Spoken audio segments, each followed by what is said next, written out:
We're trying to capture the experience of different women during lockdown, but then also trying to ask a few questions about the feminist aspects of how female lives might have been affected. In the last 4 or 5 years, I've really started to focus on work that has meaning to me and creates social change. My initial inspirations for Homefront came from, I guess, that feeling of actually personally feeling like a 1940s housewife. I had a big project earlier in the year which really took off, and it was looking at a national tour, and then suddenly overnight that stopped. I was at home being a mum looking after my 2 children. I wasn't alone in that. My friends, people that I knew were experiencing similar things, and this common throwaway comment of, oh, I feel like a 1940s housewife, kept coming up.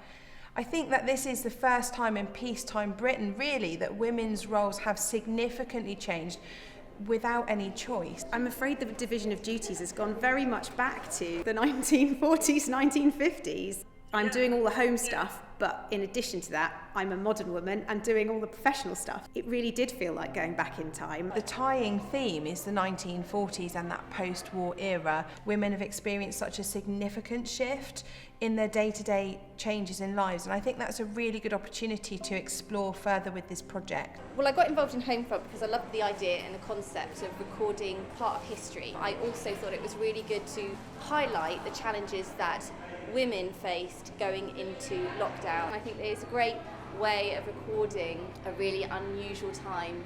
Being forced into lockdown, we were forced back into that traditional role of being the perfect housewife, and along with the rhetoric that was coming out from the government of comparing the virus to something we need to fight, that's where it really just made sense that to mix the two eras. This is actually in Stacey's house. A lot of the props, there's an old typewriter in one. In terms of editing the images, for me it was about putting the images together so that they felt authentic to the 1940s, but also really represented the participants and their stories.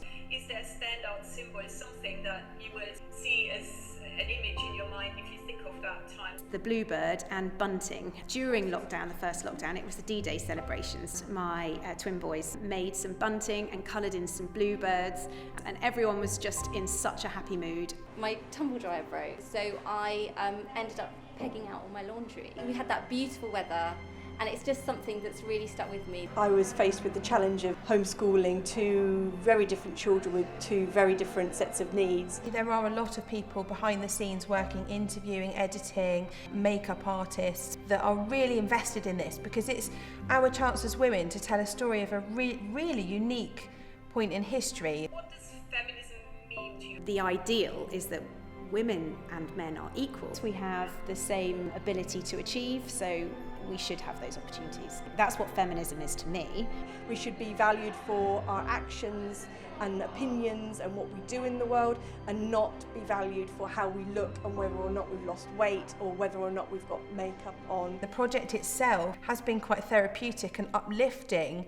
Lockdown and 2020 in general has just happened to us all. We've had no choice over it. The consequences of this time are really relevant going forward, and it is likely to affect our lives for years to come.